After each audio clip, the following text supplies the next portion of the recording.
Anda kembali lagi di Merah Putih, masih bersama saya Marianake, dan kita juga masih akan mendiskusikan paradoks hilirisasi minerba di Indonesia. Sebelum kita lanjutkan diskusinya, kita saksikan bersama yang satu ini.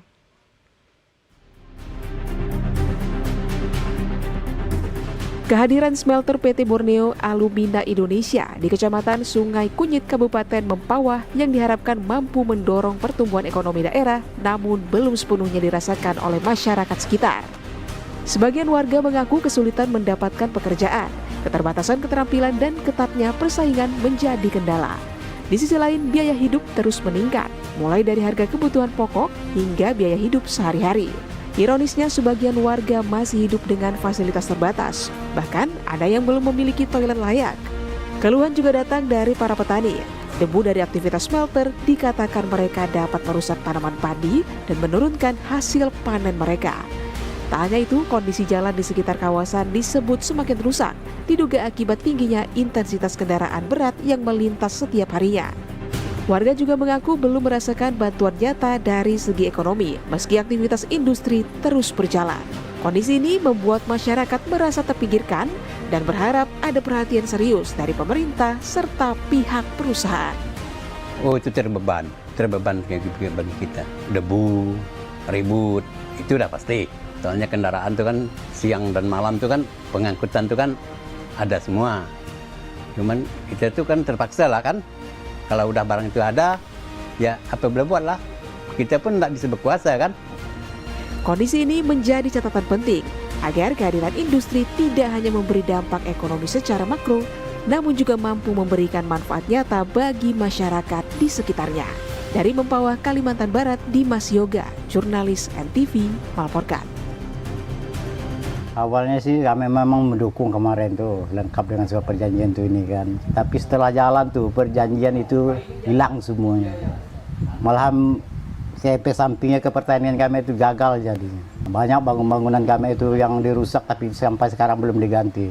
Apalagi CSR, belum pernah sekali merasakannya.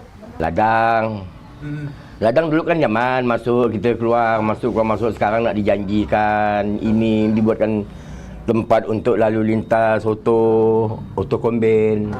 Sampai sekarang belum ada nyatanya. Padahal udah janjikan sebenarnya.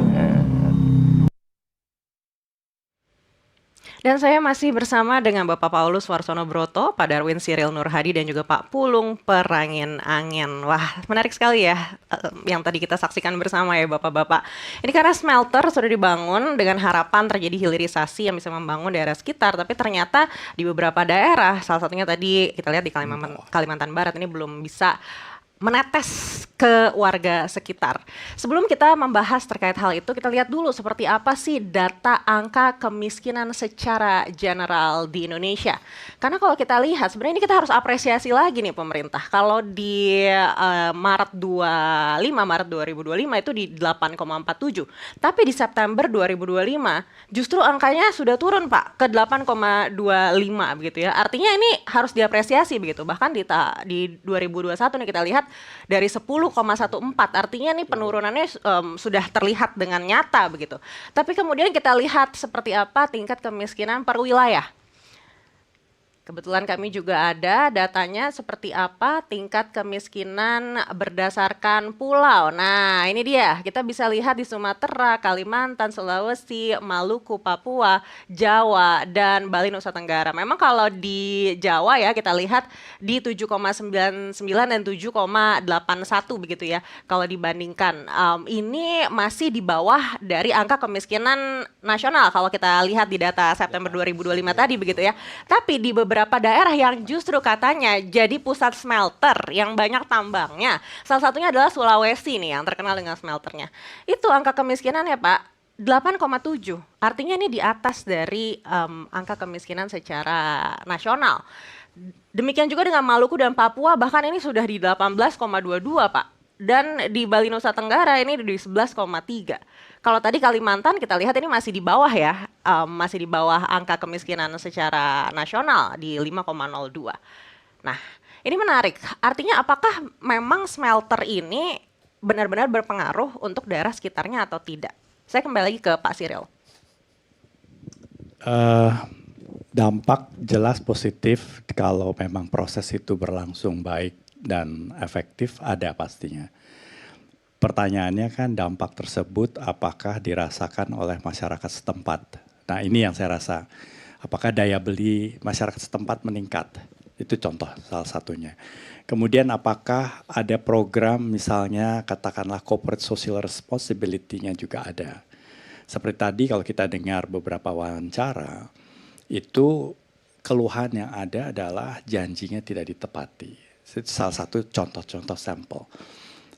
Asumsi kita percaya data ini, maka sebetulnya pada daerah-daerah tersebut seharusnya juga meningkat. Kita paling tidak di atas dari Indonesia rata-ratanya. Tapi pada daerah yang smelter ada besar, itu di Sulawesi, kok ternyata beda gitu. Nah itu jawabannya saya nggak tahu terus terang apa.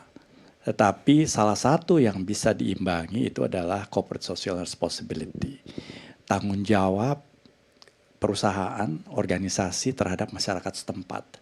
Nah ini terjadi pada saat, pada pengalaman saya sebagai eksekutif di industri migas, itu setiap kita punya satu pengembangan daerah, selalu kita juga pikirkan pembangunan fasilitas masyarakat tersebut. Apakah permasalahan di daerah tersebut air bersih misalnya, atau masalah pendidikan, atau masalah fasilitas untuk agama misalnya. Dan itu semua jembatan apapun infrastruktur yang itu yang diutamakan.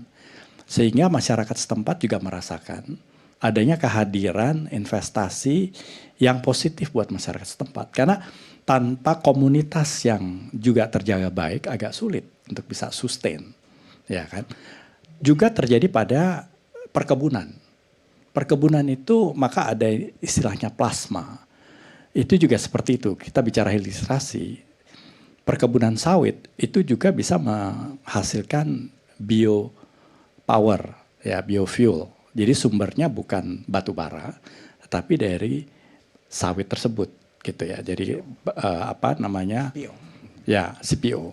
Dan itu yang menjadi komunitas, apakah luasnya 50.000 hektar, 100.000 hektar, 300.000 hektar. Komunitas menjadi penting.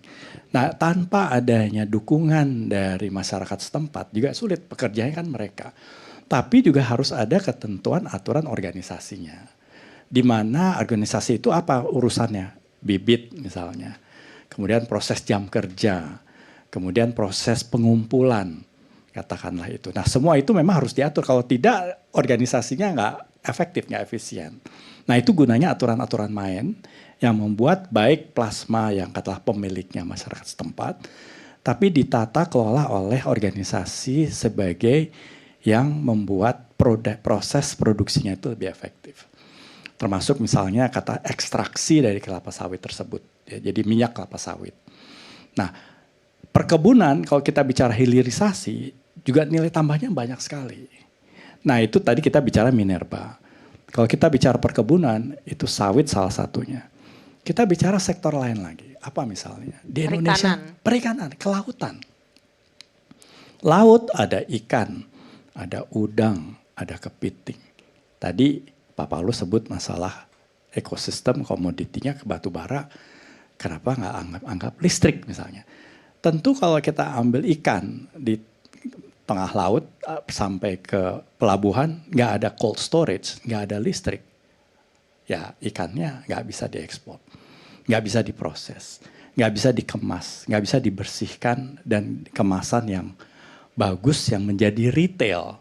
Tadi kita bicara retail, dan retail itu value added-nya meningkat. Dan meningkatnya retail, harga retail itu menjadi lebih rentan terhadap inflasi. Komoditi itu kan kalau kita lihat ambil 30 tahun ke belakang, minyak pernah minus zaman COVID, tapi pernah $141 zaman tahun krisis 2008. Jadi saat itu juga kita lihat komoditi itu bisa fluktuatif. Maka dari kacamata investor keuangan itu agak riskan. Karena investor keuangan harus ada satu saat untuk jual kembali investasinya. Masa 10 tahun misalnya. Pertanyaannya, apakah kita tahu 10 tahun ke depan atau 5 tahun ke depan komoditi ini akan turun atau naik? Ya kita bisa duga 2 minggu lagi dengan Iran dan kondisi sekarang, wah mungkin naik. Apa sampai $400? Nggak ada bisa jawab juga batu bara. Nah apalagi investor keuangan bicara 5 tahun ke depan, 2 tahun ke depan. Jadi hindari yang sifatnya komoditi. Tapi lebih ke arah yang hilirisasi. Karena apa? Ada proses tambah. Proses tambah itu ada cost struktur biaya yang membuat harga hasil dari produk hilirisasi lebih rentan terhadap inflasi. Itu sebenarnya keinginan kita. Tapi kembali topik masalah kemiskinan, saya rasa itu kombinasi dengan corporate social responsibility. Nah, saya ambil sedikit cerita, brief aja. Amerika kapitalisme 200 tahun tapi tetap ada kemiskinan. Jadi ada yang namanya katakanlah inequality, kemiskinan itu. Jadi apa tipsnya? Corporate responsibility dulu ada yang 2,5% dialokasi dari laba dan seterusnya. Sekarang ada format baru. Jadi korporasi ikut, financial lembaga investor ikut, investor keuangan, kemudian pemerintah daerah ikut dan tentunya pelatih atau NGO. Nah ini di Afrika, negara Afrika, Nicaragua berhasil. Indonesia sebetulnya sangat bisa membuat format ini. 4 mitra bekerja sama, minimum 10 tahun. Ambil satu daerah di Indonesia, tadi kita bicara dengan Pak Paulus. Peta atau Pak Pulung, ini daerah mana yang katakanlah kemiskinannya paling tinggi. Ambil data di sini, misalnya mana? Sumatera 21% di atas rata-rata. Oke, Sumatera kita zoom lagi, utara, barat, selatan, Jambi, atau mana? Pekanbaru. Di zoom daerah tertentu yang nggak ada air bersih misalnya. Atau orang nggak bisa beli sepatu, anak-anak jauh ke sekolah per 2-3 jam. Di situ apa daya dukung komoditi setempat pertanian ataupun lahan yang bisa ditanam. Nah itu investor keuangan invest membuat 10 tahun. Korporasi menjadi off-taker, pembelinya udah dipastikan supply chain. Pemerintah daerah memastikan bahwa aturannya dipenuhi. NGO memastikan bahwa komunitas setempat terlatih. Nah itu luar biasa. Tapi apakah menurut Bapak ini hanya masalah kemiskinan semata? Karena kalau kita lihat beberapa riset ini mengatakan bukan hanya kemiskinan yang memberikan dampak di daerah smelter itu, tapi juga tingkat kematiannya yang tinggi karena masalah limbah. Bahkan tadi kita lihat di tayangan yang sama-sama kita saksikan, katanya pertaniannya yang harusnya berhasil ini malah jadi gagal panen begitu sejak adanya smelter itu.